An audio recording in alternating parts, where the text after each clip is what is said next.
Nature, gift from the almighty universe, binding the very existence of this world, the alpha and the omega of realms, the reason for cause itself, a gift nourished by reality and given to mankind, a turning point of perspective towards beauty.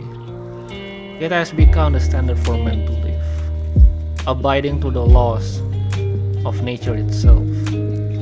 But what is truly defined as nature?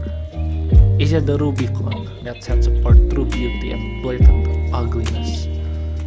Or a sparkling diamond amidst all the chaos of the universe? This but a question man can never answer, for man is the cause of its very destruction. Wars, bloodshed, death, all of these made Mother Nature left alone in tears of despair.